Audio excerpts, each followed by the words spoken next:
Sávva has said it all, so let's see. He just covered it. It was tremendous opening remarks, and I'll do the closing remarks. Thank you, Sávva, for opening up your home. Maria, thank you again. You've done this so many times in the past. Deeply appreciate it every time. And even more than that, I appreciate the ongoing insights you provide myself and to my staff. I'm sorry, that makes a big I failed to recognize Piero and Jessica. I really apologize. Where are they? Piero is right here, and Jessica. These are the people.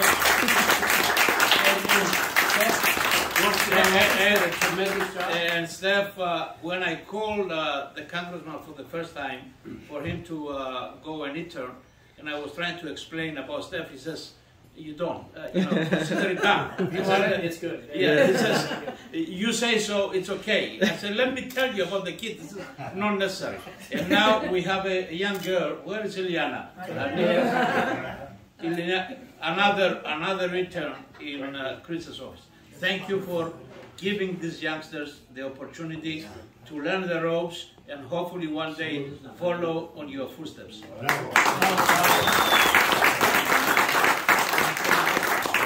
And George Dickus, as you know, George and I go back to 1980 when I first met George Dickus, and that's his daughter right there, Eliana, and he did a tremendous job for many, many, many, many years. And great friend, and I can tell you stories when we were campaigning together.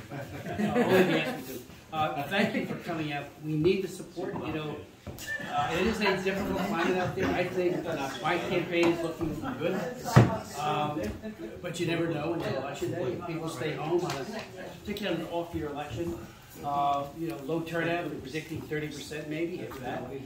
So if the other side is more motivated, you get a surprise, and that's what upsets are all about. So we're working overtime to make sure that we call, contact, and I've been out 7 days a week campaigning, and the feedback is good. As Jess will tell you, but again, if they don't come out and vote, all of us are in trouble on the Republican side.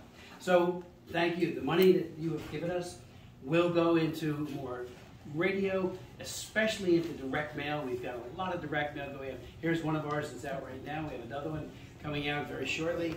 We'll just leave it for you to see what it is that you're buying in terms of campaign literature. So, again, I thank you so much. I am running for re-election. I hopefully have many more years left. You know, you never know in terms of this job. 1 year they turn against you, it doesn't work out well. But I pour myself into the issues that I know you care about. Human rights issues, religious freedom. I've written 4 laws. 4, not 1, not 2, not 3, but 4 laws on religious freedom. One of them was to help those who fled ISIS. The Obama administration would not help the Chaldean Christians. I was shocked at it. I held 7 hearings, 5, 6, 7 hearings, and they were just given all the money to the UN, who was bypassing and not helping any of those people fleeing ISIS. So I went over to Erbil. Piero will tell you how it was an amazing trip. State Department did not want us there. Made a big deal about. I went to. I'll never forget this. To an internally displaced camp for all these children that were there. There must have been 5,000 total, and they sang. It was right around Christmas time. They were singing Christmas carols, and it wasn't in English. In Aramaic. They said the Lord's Prayer, and I was just bowled over it. Well, there's smiles. Everybody in that congregation, every single one, including their parents, many of whom have been killed, were all having fled ISIS, and yet Obama would not help them. When I asked his secretary of assistant secretary, because they did come to the hearings, I said, "Why are you bypassing them?" "Oh, the money will get to them." So I would check with the leaders there, and they said, "Not a dime." So I wrote the law. It was signed into law, and thankfully Trump followed up big time and just provided several $100 million to assist them and to get them back on their feet. I've seen that kind of willful neglect before, particularly with Obama for all those years, and now we're seeing it again with Joe Biden. And this isn't partisan. What he has done, he used to be so pro-Greek, what was he called? Bidenopoulos. Bidenopoulos. I mean, he had a nice happy nickname. All of that's gone out the window, and the State Department now runs the show, and their bias against Greece, and especially against Cyprus, continues unabated, and their unapologetic love affair with Erdogan continues unabated. I'll give you an example. I do a lot on torture. I've written 4 laws on combating torture. They're called the Torture Victims Relief Act, because people obviously carry the scars, PTSD, after they have endured torture. After I had one hearing where we focused on Turkey and their gross abuse of torture to extract confessions and to just go against their opposition in the country. This is Erdogan. And we really hit him hard. The State Department testified, and in Ankara, the headline was, State Department defends Turkey at human rights hearing. And they were in full, all-out defense of Turkey. And I sat there and said, why do you do this? You know, we just saw with that Armenian woman who was decapitated, not decapitated, but dismembered, you know, as a POW. That just happened recently, within the month. I couldn't believe the atrocity that was committed against her, and people looked the other way, you know, at state. So it's very, very discouraging, to say the least. I had shared the hearings on the Armenian genocide, you might recall, and when I did it, I was, again, shocked at the lack of, you know, well, we can't really recognize that. Well, why not? It's a genocide. When we recognize the Holocaust, as we should, we have to, you know, recognize the Armenian genocide. And I remember when I went Morgenthau's... The Greek genocide, by the way. Yes. It happened at the same time. That's exactly right. And I actually read Morgenthau's contemporary book that he wrote, you know, our ambassador then. And we had, I invited him. We had a Armenian side here. I know that we're talking a lot of Greek issues, but, and over here was the Erdogan's people. And right there, the ambassador, it's in the record, threatened that if we recognize the Armenian genocide, we would have to upstake Incirlik, our base there, and leave.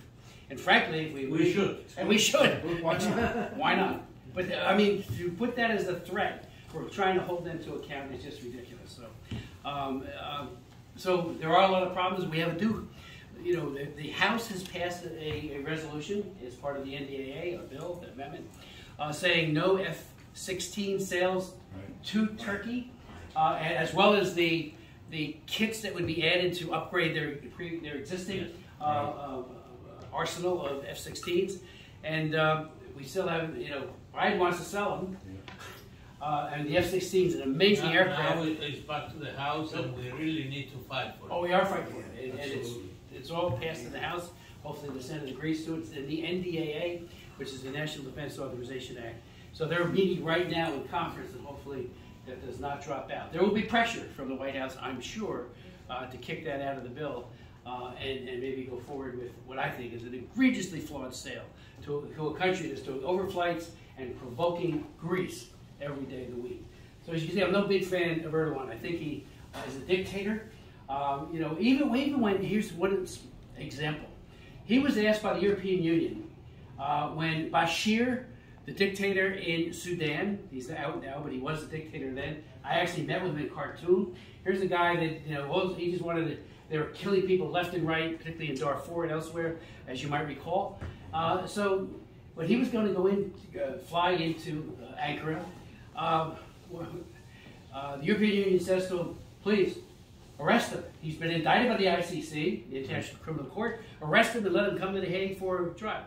That was the end of that. There was no way they were going to arrest him. He ended up canceling his trip there.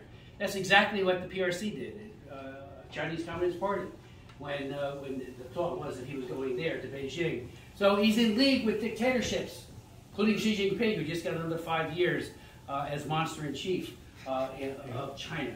And just to give you a little insight on that, I have chaired 76 congressional hearings on human rights abuse in China. They are a malign influence on the entire world, but particularly on the region. I'm the author of the Hong Kong Human Rights and Democracy Act, which took 4 years to get passed. And under Obama's tenure, they didn't want to see anything about it. And I said, Xi Jinping is going to go into Hong Kong, take it over, get rid of that special status that they have and the respect for what they call the basic law and the Sino-UK treaty, which guarantees a multitude of rights, all of it's gone. And Taiwan is next. Yeah. And we're all worried about that. Now, why is Taiwan even more so next? Look what our president did in Afghanistan. Pulling out the way he did, leaving Americans behind and people who fought with us. Allies, you put sandbags around the allies, and he's allowed the Taliban to not only get $80+ billion worth of sophisticated military hardware, he left our people behind. And have you heard him say once at any press conference, I sat there in the State of the Union, hoping he would at least say to the people who are left behind, hey, we haven't forgotten you. Zilch, nothing. I asked our Secretary of State twice at hearings, when the Reuters broke the story that Biden had admonished Connie, the president of Afghanistan, to put a good face on how strong they are, 300,000-man army, well-trained, and he did. It lasted 1 week. And it lasted, right, maybe even that. But I said, is that story true? That he told them all this in a phone call. Phone calls are important. Remember, Trump makes a phone call to Zelensky and he gets prosecuted. Well, is it true? And our Secretary of State says, I'm not going to speak to any rumor or any. I said, it's not a rumor or a leak. Reuters is a very distinguished news organization, and they said it. Is it true? And you wouldn't answer. So that's the kind of non-transparency we deal with every single day with the Biden administration. So economically, he's now all blaming us. That things will get worse if Republicans win. We already know many of the top people in Wall Street and elsewhere, economists are saying it's going to get. We're only on the beginning of this. So he's now making the argument that, the Republicans came in and look how everything fell apart. It's already falling apart, Mr. President. It's falling apart because of your profligate spending. He has spent more money than I've ever seen without having a real justification for it. I mean, when he did the American Recovery Act, almost $2 trillion, where was it? Where was defense for it? Where was the rationale put forward? Unlike previously when we did the PPP and some of the other good things under Trump, they laid that out, and Mnuchin was very clear about why this money was needed. $2 trillion, a lot of it is slush fund money. When he added 87,000 new IRS agents, which we'll look to defund if we take control of the House and the Senate, when he added all of those, where was the hearing that said, this is what we're missing, this is why we have to do it? There was nothing. Make sure you fire them. We're going to try. They haven't been hired yet, but we want to make sure that where's the justification? That's the thing that just kills me, this president. It's like on the back of an envelope, they say, now it's policy. Back of the envelope, now it's policy.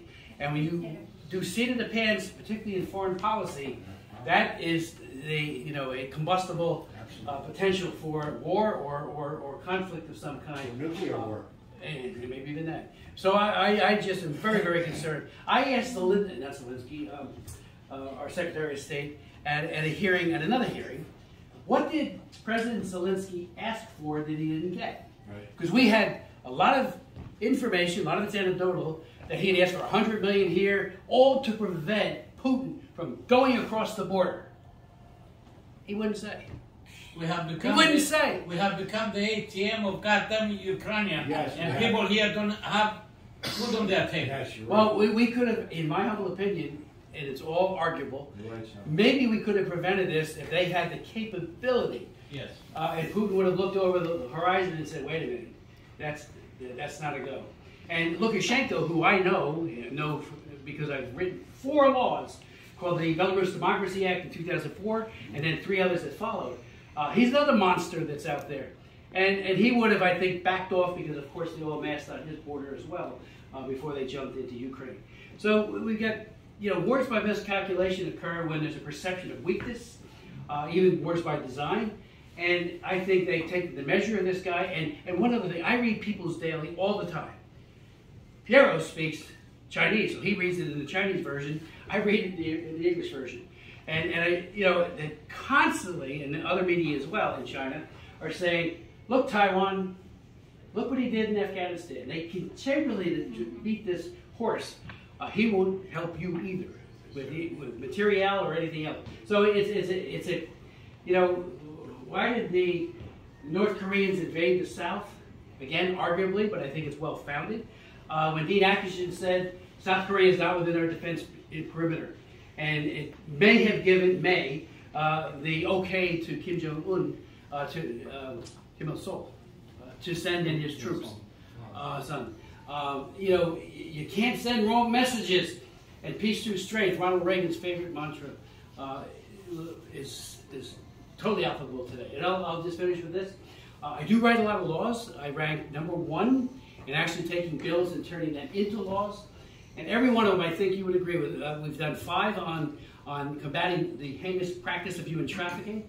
You know, we know that modern day slavery is growing. It's getting worse constantly. And so that's one of them. And it's domestic and international. We have another bill we're working on right now that we're hoping that we'll get across the line sometime before January rolls around and the new session begins. 4 laws on autism. Did the original autism law, and the most recent was called Autism Cares. And it's all about helping all these children on the spectrum as well as those with severe autism and their parents. And that's working out. One of the laws that nobody ever hears about has to do with cord blood. Every time, and my youngest daughter is about to give birth to what will be our 8th grandchild, and the afterbirth is teeming with highly efficacious cord blood stem cells that are normally just thrown away. Well, I did the law in 2005, and it's been reauthorized, expanded. We did it again in 2012. On cord blood, we capture it, cryogenically freeze it, get it to oncologists, and a whole number of diseases, including leukemia and sickle cell anemia, can be either cured or greatly lessened in their it works. It's like a modern day, I even said on the floor of the house, you know, God in his wisdom, after the birth of that precious child, left us a great gift called umbilical cord blood stem cells. Well, I wrote the law for that. It took 5 years to get it passed, introduced it in 2001, 2005, and finally got into law. So there are a whole bunch of important initiatives like that that we've led on. I mentioned all these other bills, like religious freedom. One of them has to do with the International Religious Freedom Office. We reauthorized and expanded it. I named it after Frank Wolf, who's been a tremendous champion of religious freedom, a congressman from Virginia. And he did the original in 1998. And I've been calling on this administration to designate Turkey a CPC country of particular concern, so they can be sanctioned for their across-the-board violations of human or religious freedom rights against the Orthodox and against so many, and as well as in Cyprus. Nothing, crickets from the from the administration. You know, I'm just beside myself. You know, Reverend Bronson, you know, when he was let out, and we know why, because there was a threat made by Trump about, you know, if you don't do this, boom, we're going to hit you with sanctions. And I think sanctions work when they're big enough, when there's predictability that, hey, these guys aren't bluffing. And I don't know what Biden does every day in terms of bluff. We've got to turn this economy around.